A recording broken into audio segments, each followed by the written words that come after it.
Good afternoon, everyone, and thank you for joining our Mid-Atlantic Tech Bridge Tech Talk, where we will be discussing cybersecurity and CMMC.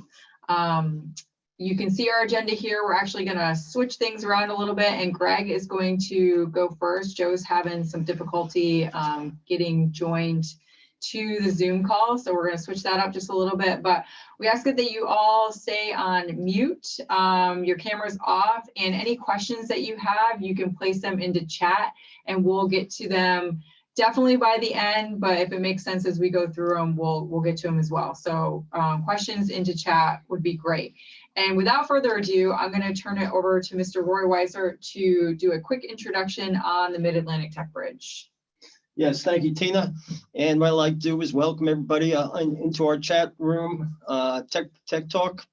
It's going to be an interesting topic. I'm not that familiar with it. And what I'm hoping is that we can either answer your initial questions or spruce you up in some different areas that you're unfamiliar with completely. So without any further ado, what I'd like to do is turn it back over to Eileen, talk about her organization, where we work out of. Over. All right, Eileen, over to you. Hi, my name is Eileen Brewer, and I'm the Executive Director of 757 Accelerate. We are a PIA partner with the Mid-Atlantic Tech Bridge. So the Mid-Atlantic Tech Bridge hires us to have space in our office and to do their programming for all of their public events. The 757 Collab is an umbrella organization offering 4 different resources into the ecosystem. The first resource that we offer, we call 757 Startup Studios. This is a physical space in downtown Norfolk, Virginia, for very early stage startups to come and have a space to work from and to meet other founders and to get some weekly programming, all at no charge. The next thing we offer is 757 Accelerate, which is a 12-week intensive training program that happens once a year. We're kicking off on August 14 through November 3rd. This is for more advanced startups who have some customers and some revenue and are looking to automate and grow their business exponentially. At the end of the 3-month program, we do what we call Investor Roadshow, and we take the startups out and introduce them to investor groups in the Hampton Roads region. The third resource we have is 757 Angels, powered by Venture South. These are local angel investors looking to invest in predominantly Virginia, but also Southeast-based technical startups. We also have 757 Collab Fee for Service, where you can hire us to deliver programming, customized programming to meet the needs of your clients. And that's it. Great, thank you, Eileen. And without further ado, I'm going to stop sharing my screen and turn it over to Greg to share his screen. So Greg, without any further ado, it is over to you. Excellent. Thank you so much, Tina. First of all, it's an honor to be here. My name is Greg Tomchick, CEO here at Valor Cybersecurity. We are based out of the Assembly Building. And just want to give kudos to Eileen and the team. We started Valor out of the startup studios. So a lot of connections here, and I'm really looking forward to diving in with you guys today on what is a really important topic, probably to your business, but overall to our national security. And we're really focused in our business on helping leaders like yourself make sense of it first and foremost, make sure you avoid some of the common pitfalls that we see companies face, and save some time and money along the way. That's what we're all about here at Valor Cybersecurity, and really looking forward to shedding some light on some of those strategies that we're seeing benefit companies. We do have a pre-session questionnaire that you guys can fill out, which will allow us to send you some curated content as these requirements roll out. One of the things that Joe's going to go over is kind of a deeper dive into the model. We're going to be really focused on implementing CMMC, implementing cybersecurity into your business. That's really where the rubber meets the road at the end of the day. All the legalese we would recommend staying out of, but you have to understand what the model entails in order to implement it appropriately. So Valor Cybersecurity, we are a team of cybersecurity advisors. You can look to us as your coach throughout the CMMC process. We've done close to 100 implementations of what was DFARS, what is now CMMC, since 2017 when it came out. And these are going to be requirements in your contracts doing business across the Department of Defense to start, but also other agencies going forward. And we're starting to work with other agencies from the Department of Homeland Security standpoint, Department of Transportation on similar requirements going forward. So something to keep in mind as you guys continue to build your product or service in the market. So some of the feedback we get when we put on similar sessions, a lot of people come into these discussions relatively angry with the government. It's pretty straightforward. They've confused the heck out of a lot of people, and they're making it somewhat harder to do business with them at the current state. A lot of that is starting to smooth out. So everybody kind of, hold your horses and try to take a deep breath from that standpoint. They just submitted it to the regulatory agency to approve, and then it'll be in your contracts going forward. So definitely we recommend getting started, but this session is really going to help clear a lot of the confusion, and you can see some of the comments we've gotten from past attendees when we put on similar sessions. Getting straight to the point, straight answers, that's what we provide. We're what they call a registered practitioner in the CMMC environment, and Joe will talk to how he is positioning his company in JLGov. But we do, similar but separate functions. So that's something to keep in mind. Between the two of us, you're going to have the registered practitioners who get you ready for the requirements, and then you're going to have the C3PAOs who actually audit you and submit that to what they call the Cyber AV, who's the accreditation body. So that's how we look at the ecosystem, and Joe will dive into some of that here shortly. We want you to walk away with immediate ways to save time and money on these efforts. That's ultimately our goal for this discussion. We're going to open it up about 5 minutes left in our time in order to answer some of those questions.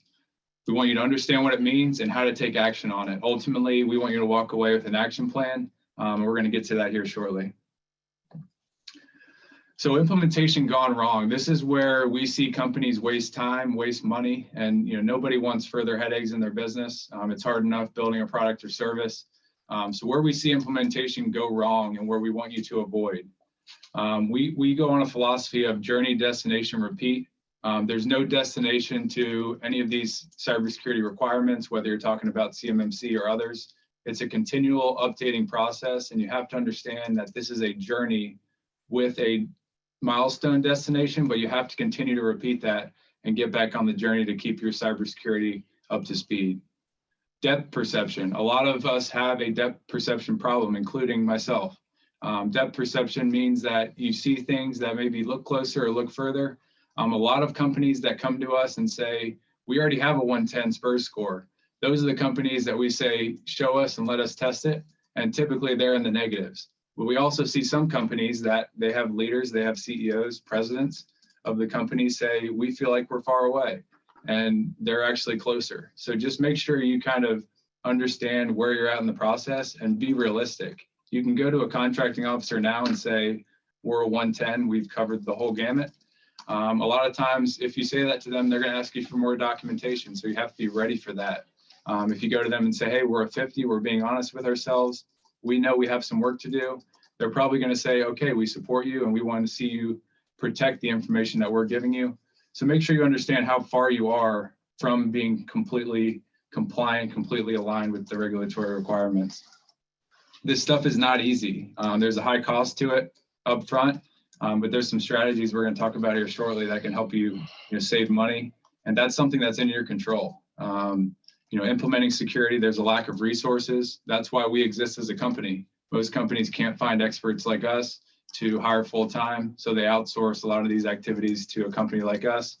And they're able to kind of break through some of the obstacles they would face with training up an internal person on their business and then implementing some of this.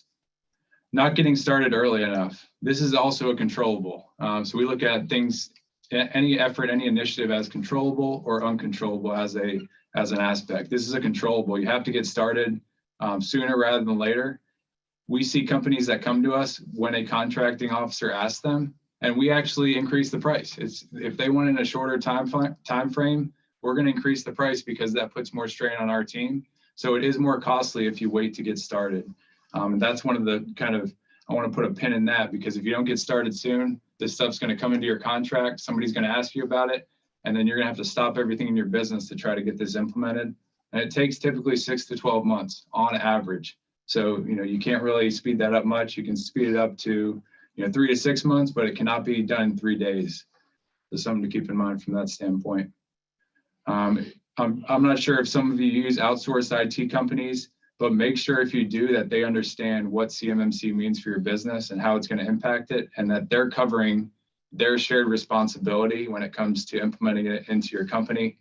We're going to talk about that shared responsibility because it's very important.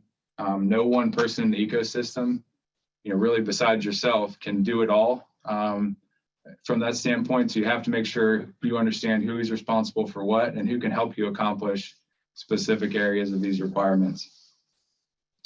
One of the points that I mentioned earlier on, it becomes a friction process with the Department of Defense as they continue to change the line, to stretch the requirements and when it's going to come into play. That's an uncontrollable. I wouldn't even recommend going down that rabbit hole. I would just kind of, take care of your business, get your organization in alignment. This stuff is coming in contracts now, and it's also going to be trickled into contracts going forward.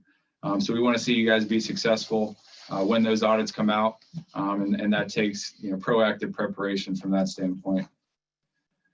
One of the kind of low light points, I just wanted to kind of briefly go over it, is marking, either over marking or under marking.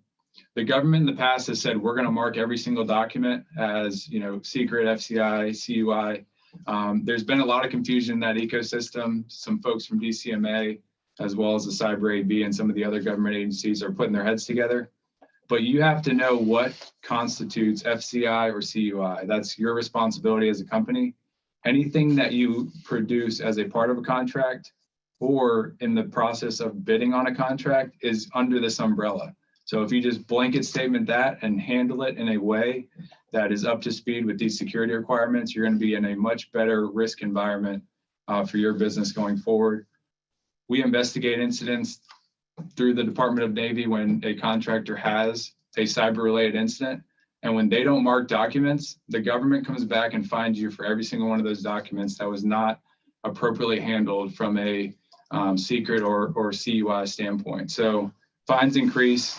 This is about money for them. They want to see national security be protected, and they're going to come down on you if you're not able to appropriately protect the information. One of my big philosophies, leading an organization as well as the clients that we serve, is questions are the best answers. Oftentimes people come to us and say, just give me all the answers to the test and we'll pay you whatever you want. But we have to take a step back and say, we have to ask the right questions to your team to understand how we can save you time and money. And that's our obligation as an organization. So, some questions that you can start to ask yourself or your team, what level of information do you process as it relates to Department of Defense contracts?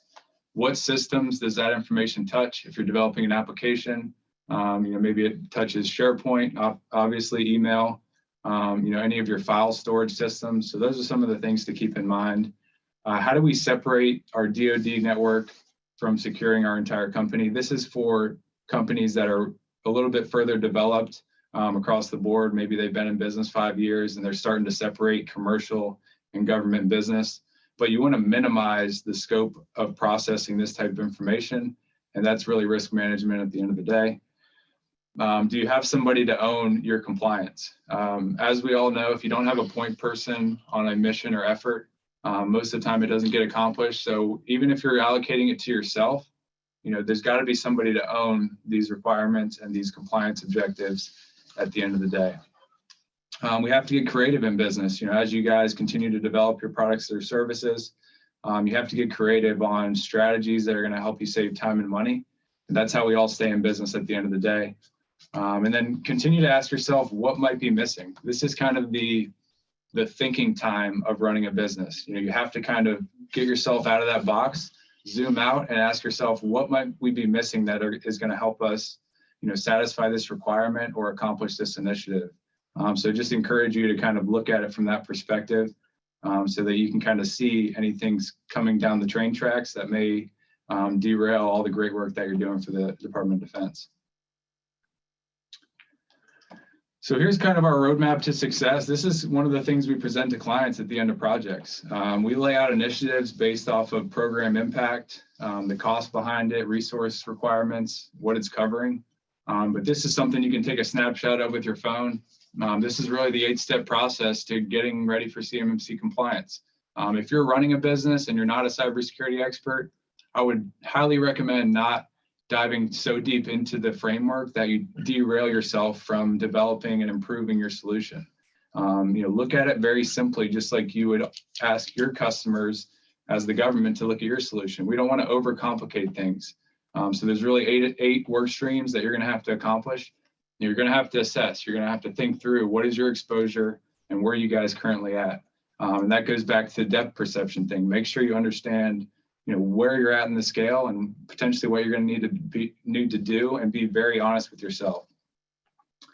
Documentation. You can be the most technical individual in the world. If this stuff is not documented, it does not exist in the government's eyes. You can talk about it all day. It's got to be on paper. So make sure you start to document some of these things as you start to assess them. Configure your email network and your file storage. That's going to be key. And those are really the now items. That's all I'm going to talk through now. Feel free to take a picture. But you have to go through some of these initiatives to ultimately be able to perform some type of internal mock audit or schedule a voluntary audit with DCMA. You can do that at this time, and they look at that as a very positive thing. An organization going out and saying, we've done all this work, we're going to do and schedule a mock audit and volunteer. And oftentimes this is where general and administrative costs can be reimbursed. A lot of people still complain about general and administrative costs not being in contract for these efforts, but if you volunteer for an audit, they may give you a better chance to be able to qualify some of these preparation costs and be able to put them on the contract, because it's what's best for national security at the end of the day. So just kind of looping things around, and then I'll go ahead and pass it on to Joe. This is the shared responsibility model. I would encourage you to take a picture of this. It is not a single point that's going to do all this for you. We tell our customers, our prospective customers, we don't do everything in the ecosystem. Here's what we're really good at. Here's what we cover, and here's what you need to look to other partners in order to cover. Your IT service company, registered practitioners like what we do, security operations center if you have to monitor all of your network traffic. And don't leave your attorney and insurance company out of this equation. They may be able to help you navigate this in an improved way. If you're a small business, 1 to 2 person shop, this is a huge effort. So you have to offload some of the burden to the folks that you're already paying, or can look to as experts to help you kind of cut through all the noise that we're all facing today. I used to be a government contractor. I helped my first contractor implement NIST 800-171 from start to finish, and I saw some of the headaches that was created for our CEO as we were implementing, and he wasn't even really involved in the implementation. He was more making decisions around the money. So you have to bring all these people together, bring them to the table, buy them lunch, have the discussion on how we can all put our heads together to set you up to be in alignment with these requirements, and you'll be extremely happy that you did at the end of the day. We have a live show that we do every Friday. If you guys enjoy these types of discussions, diving into some of the mindsets that help you excel, achieve as a business owner, feel free to join us. You can check us out on LinkedIn from that standpoint. And then, as always, every time we give a presentation, we give something free away on top of our insight. So if you want our CMMC compliance formula ebook, feel free to QR code it, or you can send us an email after this session. Happy to send it over to you. And hopefully you guys have had a positive experience here, learned something new, and hopefully you can walk away with a few targeted actions to help your business, improve its cybersecurity, but ultimately help improve national security through your CMMC efforts. So with that, I will toss it back over to Tina. Thank you, Greg. Thank you so much. Yeah, a lot of great information there. And I'll get with you too to share this slide deck with all the attendees as well, so they'll have it via there. What I'm going to do now is, if you could stop sharing, I'm going to bring up Joe's slides, and then Joe, I'm going to have you come off mute and just do a comm check.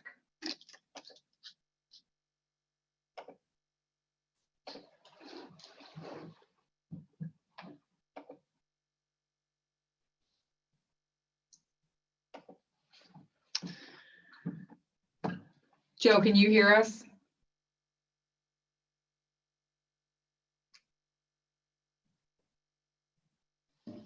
Hear me now? Better, yeah.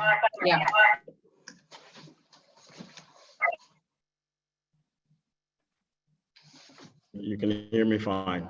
Great. Yeah, Joe, you're a little broken, but we can at least hear you. I can hear you. Can you hear me? Okay, yeah, you're still a little broken, but I think Tina. let's see if I'll go on mute and let you start presenting. There's something wrong with the slides as well. It looks like 2 or 3 slides layering on top of each other here in our view. That looks better, much better. All right, Joe, I'll go off of your queue if you want to get started. Okay. If you all can hear me, that's great. Sorry about that. I am actually at a conference out here in the Richmond, Virginia area. And Tina, please let me know if you can't hear me at all or if it's really broken up. Okay. Will do. We can hear you loud and clear now. Okay. All right. Great. My name is Joe Lee. I am the president and CEO of JLGov. And again, please pardon the technical difficulties that we've had right now with the audio and the visual. And we are an IT and cybersecurity company out of the Virginia Beach area, what Greg and his team does each and every day. As I start today, I'm really going to focus on talking to you all about where the company is, what we do, and mostly about things in CMMC and 800.171 on the forest requirements that are on the table now. We make our way to slide 2, Tina. I'll go ahead and just kind of talk through the intro, which I'm giving right now about JLGov, and then what you need to know. Finance Office of the Inspector General. Of you out there do not know why this was actually put in place. I'm just going to segue into talking about that a little earlier about around NIST and CMMC.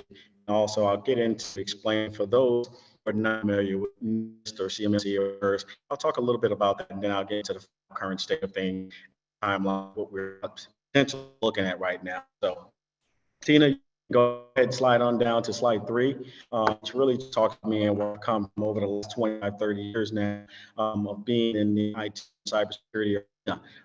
My career back in the area, working for the office and worked my way up to different law firms, and on from there, I got out of the law team and moved my way to government contracting. And from there, I left BA Systems over to Symantec. I joined a Navy contract down here in the Hampton Roads area, and here for the last 15 years, started at JLGov back in 2013. As we move forward, pretty much just where the company's come from. We've done a lot of things in this space when it comes to IT and cybersecurity, whether it's been malware analysis, whether it's been incident response, or even just digital transformation. And then looking at some of your business processes as well. Sometimes that's some of the things that we leave off the plate. And we've got a great track record that we've done a lot of Navy work, which is probably 90% of our work today. But we've also done commercial warfare space on top of things. So just a little for those who are not, I just want to kind of give you a little bit of history of where we come from over the last 10 years and where we are today. So let's say into the acronym, which is slide 5. So time to time we talk to customers, we talk to potential customers, and they always us, not to be dumb or anything, but what EAA means, what does OSC mean? And so I thought it would be great on this call to present some of the acronyms that you talk about, SCI, which is Federal Contract Information. Those are the things that are sort of like unclassified and not necessarily information that is really critical, right? Still, you are housing solicitations and things of that nature that can be highly considered. So you should be protecting that information too as well. So one of the other reasons I presented this acronym in terms of slide to you all. So moving forward, as we look at slide 6, really I wanted to jump in and to talk about what we know today and why we are where we are. A lot of you all may have an idea, may not, but I can tell you right now, it's really started out. You look at the manufacturer side of the house and engineering side of the house, coming from the Missile Defense Agency and the ballistics missile defense systems, right? So around about 2016, April of 2016, the MDA director had delivered his testimony regarding armed services and the subcommittee around strategic forces, right? They were having issues and concern with contractors. And they looked at the potential threat to some of those systems when it came to their ballistic missile defense systems. So in turn, they really looked at contractors and said, hey, we've got to beef up how we validate and verify whether or not there are actually utilizing the security controls that they do some sort of attestation. And what they found is that in 2018, the OIG released a report that said that through all of the contractors that they visit and they did an assessment of, they found that they were actually not in an effective posture because the MDA did not oversee them. Right? They did not oversee the process. They did not oversee their current plan. They didn't oversee their plans of actions to protect the BMDS systems. So hence, this is where the DFARS clause have changed and were modified, and the evolution of the NIST 800-171, which then by 2019 came along the discussions of CMMC. So if you move down, Tina, to slide number 7, here's where the audit was conducted and looking at several different contractors, and the OIG had came back and presented these findings in the report. And I do have the report. I'm glad to share that report with any of you all so that you can really understand where our risks and vulnerabilities are today, not only just small businesses, but all contractors, right? So within this audit, the director of all acquisition, he wanted to establish technical evaluations, right? He wanted to make sure that they were applying the strength of security to, and that their systems comply with DFARS clause 7012, with 7012, just for ratification. But he also wanted to make sure that they were submitting plans, as you may have heard Greg speak about, and that's the SSP plan.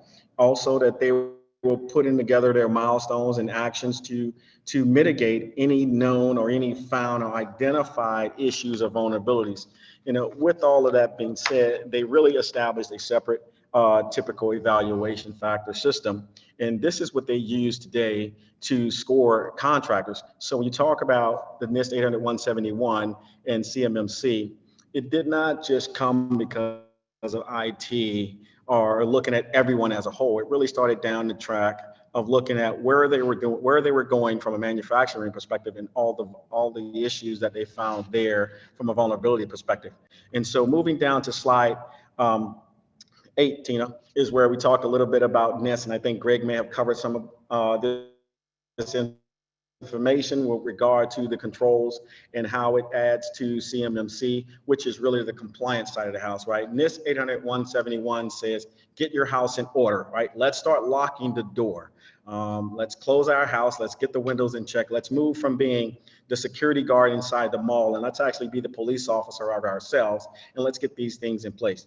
And hence, another acumen to what Greg mentioned earlier is about getting the assessment completed, getting the security plan in place, the POAM, and then mainly you want to do continuous monitoring. This is just like any other incident response plan, right? It's going to be reoccurring year after year after year.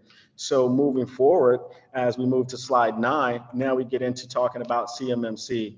As you know, or some of you may have known, is that CMMC started out with 1.0, which had 5 different categories.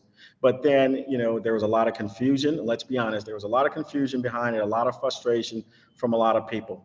And so at some point, the government finally decided to pull back the sheets a little bit and say, hey, we're going to knock this down to 3 different levels. At the expert level, being the highest level of priority, is a level 3, right? And that's where you're really holding, you're storing, you're safeguarding CUI information after it has been identified and classified.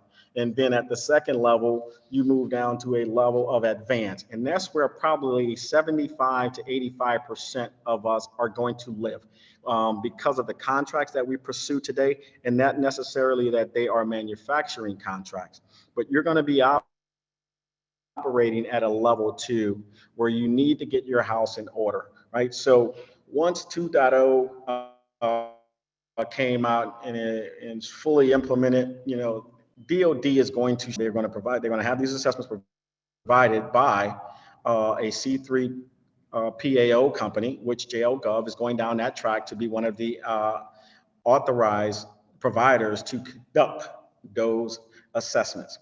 Now, here's where Valor and I come into play.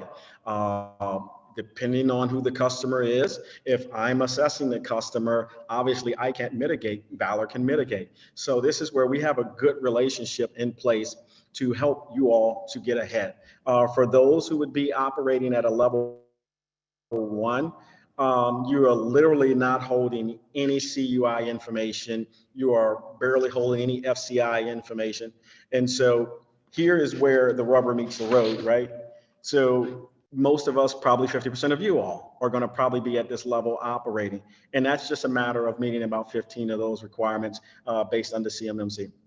And so I don't think it was the DOD's intent under CMMC or the NIST, companies who do not possess or store or transmit CUI information on an unclassed network, but in a sense that if you do process or store this federal information, it must be performed. So I don't think, in my eyes and in my opinion, that the government has moved in a fashion to try to eliminate companies. And I say that because there has been a lot of discussion by companies of just saying, hey, the government is trying to get rid of small business. I do not think that. I think the NIST and the CMMC compliance check is needed. It is required. We've had too many threats and attacks that have caused us to lose a lot of our government and our nation's data, from insider threats to social engineering, et cetera, and just the hacks alone. And again, that is just my opinion about things. But I think we're in a state to where we're moving forward now. So one thing I would like you all to consider, if you have not considered, is getting your SPURS score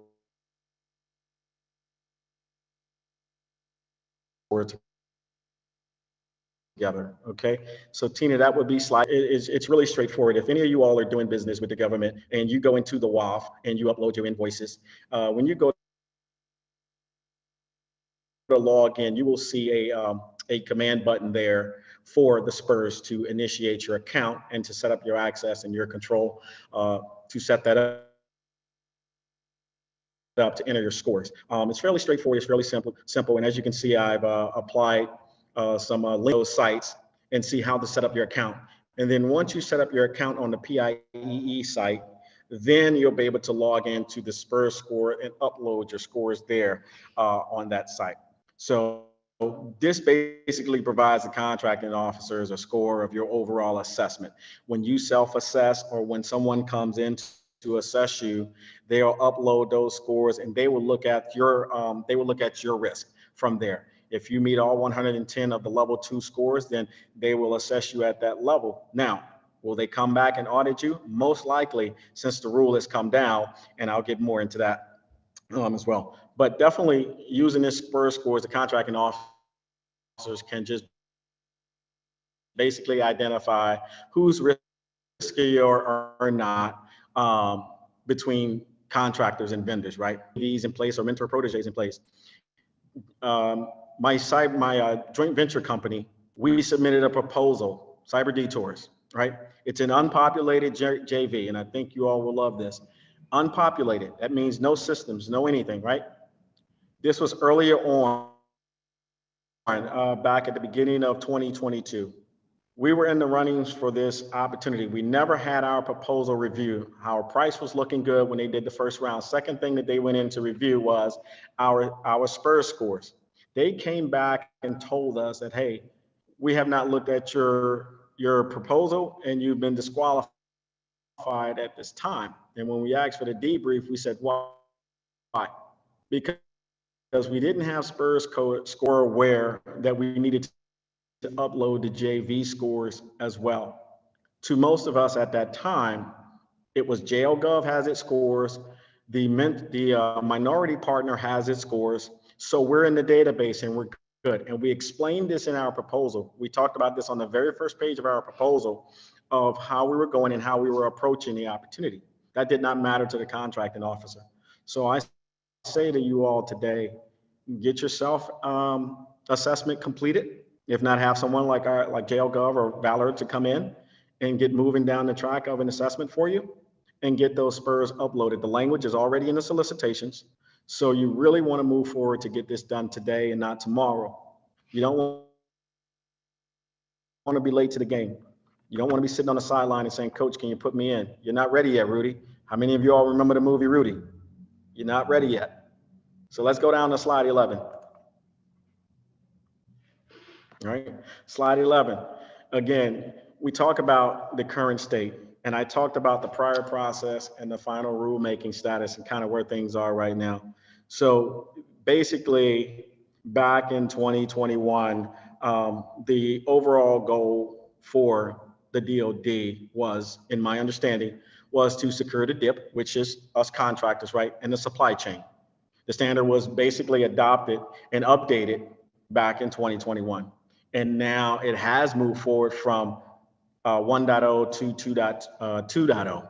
And so with that regulation, it also provided updates to the DFARS clause of 2021. And so some identify with it as it is currently under review, right? As of the last 2 weeks, 3 weeks or so now, it moved forward. The DoD decided that they've come to a consensus on this thing. So they've moved it to the next level in their process, and that is the rulemaking to go over to OIRA, and that's for the final review, right? So they have to go through this process. And as Greg mentioned, even with us going through the whole certification process, this process alone takes anywhere from 6 months to a year to complete this process. When you look at the chain of events that have to happen, going through the process to we're in a framework that's set. Let's go to 90 days review and ask for questions and get comments back. Then we put it through the third process, right, to get it published. So once it's published and it goes to the federal registry, now you're under one of two classifications, and those classifications may change at any given time because this is an ongoing process. You know, so the typical rulemaking process really entails, you know, publishing in the rule, getting the regulation done, and this also can be, just as I mentioned, it can be a lengthy process. So in many cases, the better part of a year, if not earlier, if they decide to do one of the options that they have there. And I'm not too keen on the options because again, this information just came down to me over the last week or so, and I'm still getting my head wrapped around it all and how that might happen. But in most cases, they can bypass certain requirements, and they can take in effect an interim rule. So the interim rule can be pushed down, and then following that, 60 days from there or sooner, they can allow CMMC to hit the DoD contracts soon after that. So even though you see some of the language in the solicitations that you see today, they still can make some decisions and change some things as we move forward. Right now, we're at NIST 800-171-Rev R2. There has been conversations of Rev 3 coming out. There has been conversations of CMMC 3.0 coming out. A lot of us that are registered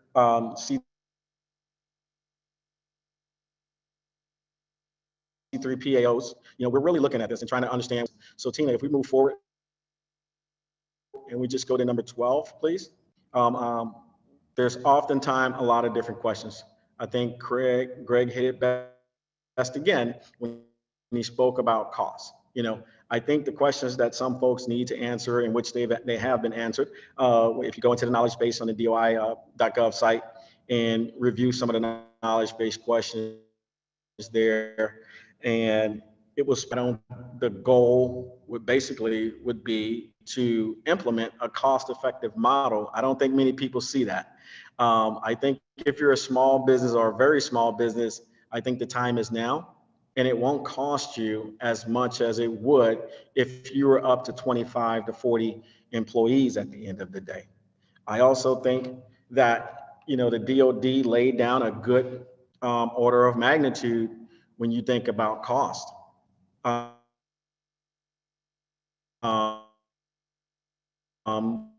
There are programs out there that can help you. I'm trying to think of others. The SBIR, there's also some links out there I can pass to you there too, about where to look at for those resources to hack on small businesses.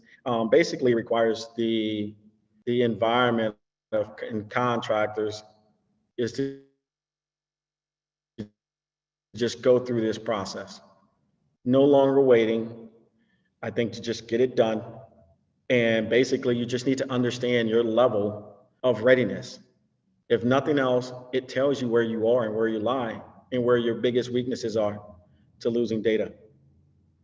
I think we have to invest in cybersecurity measures. I think we have to invest in more training. I think that in most cases, we have to be prepared. So any type of failure to these requirements, will be detrimental to all of us, I think, as an organization. But not only that, I think to national security. So please, just consider it. Call us. We'll give you, a free consulting. And Tina, if you move to slide 13, which again, Greg covered some of this stuff, which we are all on the same page. We are not at a level of authorized and being a C3PAO at this time. We are finishing up and going through that process. We will have to get assessed by the DIPCAT. And basically, we can have one or two things going. We can either have a regular NIST 171 assessment completed, or we can have a joint surveillance assessment done. And that means having another third party come in, assess us, along with the DIPCAT coming into as well. I think one additional question that folks ask from time to time is, is Microsoft good enough? Is Google good enough? Is Black Box good enough for me to store information? In all three instances, there's configuration that have to be done on all parts. Neither one of those solutions are a one-stop shop for passing all of the requirements that has to be passed. So I say, look to us, look to Valor, and look to some of the other companies. One thing I will say to you is to not only have a company interview you, but interview that company. If they're not going through the CMMC process, you might want to think about that, because again, they have to be the ones to submit your document and your letter to the DIPCAT for review, okay?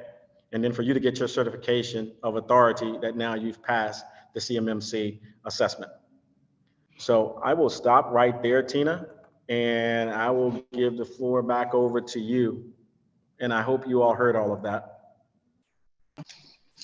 Thanks, Joe. I think we definitely caught most of it, and I think the slides helped with that too. So thank you so much for that kind of great update on CMMC. I know that's one thing I've been tracking, and it is extremely confusing, but it's good to see that it's finally moving forward, I think, on it. But we'll see when it actually gets fully implemented.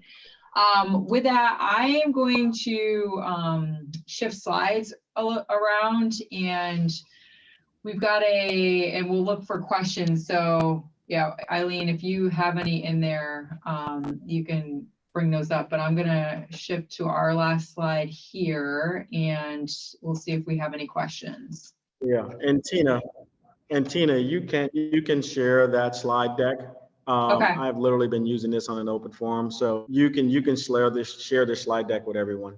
Perfect. Thank you. Well, while we wait to see if any questions, and I think Roy might have one, we ask here, so I think Roy briefly mentioned it, that you can schedule a meeting with the Mid-Atlantic Tech Bridge. We do those the second and fourth Wednesdays of every month. So that's the upper left-hand corner if you take out your phone and do that QR code.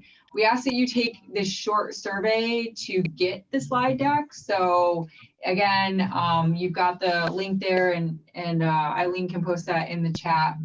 But also just scan the QR code. It's just a couple quick questions, and that will trigger us to send you the slide decks that you just saw here. And that's it for now. Did you have a question? Yeah. Roy's got a question here. First of all, thanks to both of you for giving such great presentations. I was totally unaware of this as a government employee, and the communication is not working in order to show this requirement.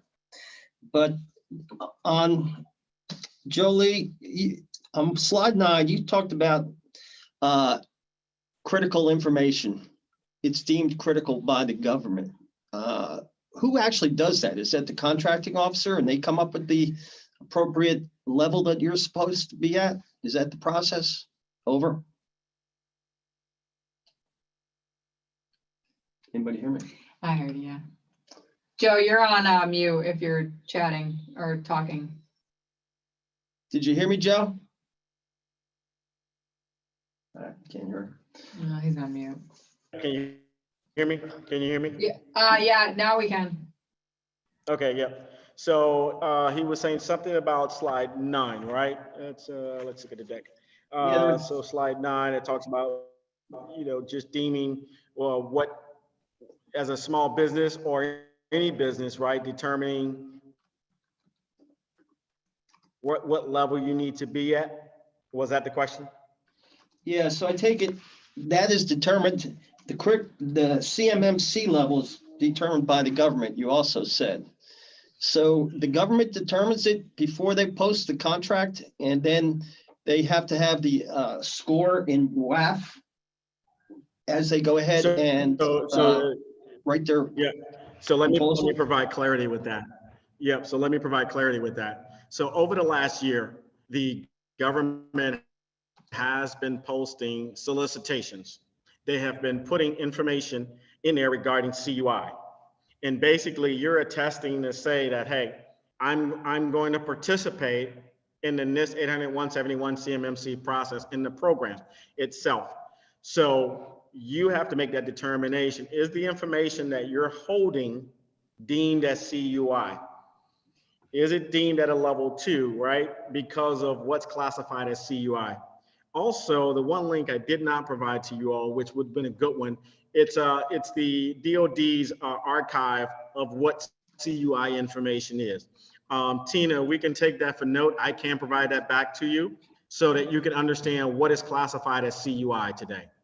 But as far as telling you as a company what level you're operating at, no, the government does not tell you that, right? You have to look at the information. And then secondly, you have to make that determination. Are you holding CUI information? That's generally classified as FCI, okay? Now, when you get into manufacturing, engineering, coding, things of that nature, now you're starting to look at, and Greg, ducktail me if you feel free, if I'm not coming clear there. But that type of information is more along the lines of CUI. And again, there's a lot of other information that speaks to the manufacturing side of the house, but from an IT perspective, it's things like that to look at. But also too, it's about your environment, right? Are you even locking down your environment? Right now, we're having some discussions, and we had it on the table at our weekly call for the C3PAOs about VPNs and split tunneling. There's still some disparate conversation there of whether or not, depending on how it's configured, is it in scope or not? So, you know, we're still there with some of this information and trying to figure it out ourselves. Now, mind you, there are about 30 companies that have already been fully authorized and accredited. And we're going to say that those companies are more along the lines of the mid-level. So, you know, you think about it like that, where they've got resources to carve out a whole nother separate environment and make it CUI. Whereas some of the contractors on this call might be small to mid-market, where we're just really operating off of a Microsoft SharePoint environment or a Gmail or Google Drive environment. But no, to answer your question, the government does not dictate your environment specifically. Does that make sense? Thank you Yes, very it much. does. We have another question. Is there any indication of a shortage of service providers that are proficient in providing CMMC implementation services? Also, have you seen a challenge with educating gov contractors on the importance of CMMC compliances? And I'll bump back from Joe to Greg to answer this one. Yeah, it's a great question. Just to dovetail off what Joe mentioned, because I think it's a very important point. If you have a government contract, you need to be level 1, which is 17 controls. If you process anything as an output for the government, you need to be level 2. Level 3 is where you're a holding facility. So you have a government system that comes back to your home base, your office space, your company, and you have a government system that you're hosting, and you're considered a CUI holding facility. I would imagine that most people on this call are level 1s, and there's probably some level 2s, but it'll really be based off of that, and that's all the information we have at this time. So I think it's important to know that, so you don't, you know, exhaust extra money and resources from that standpoint. On your question on shortages to the service providing side of the ecosystem, there's definitely shortages. There's a lot of companies flowing into it. You know, it really all comes down to your ability to get certified folks through the cyber accreditation body to go through their training. And that's really the flood right now. You're getting a lot of individuals that are flooding into the ecosystem, whether they're a registered practitioner or a certified auditor. And these people are going to start joining companies. These companies are going to start marketing, you know, just like we are from the readiness side. And Joe is also from the C3PAO side. So these companies are going to start forming.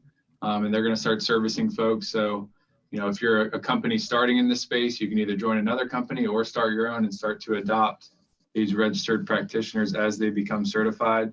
But there's a skill shortage in cybersecurity as an industry. So it's going to be no different within this ecosystem from that standpoint. And then, you know, there's a lot of opportunity. You saw a lot of people about 2-3 years ago, you know, bet their whole companies on CMMC coming out. A lot of those companies have went out of business. And so you have to take a calculated risk as a company, make sure you're diversified. This is going to be a thing, and it's already a thing for some contractors, but you have to make sure you don't bet your whole company on this in the short term, because it could put you behind the 8 ball.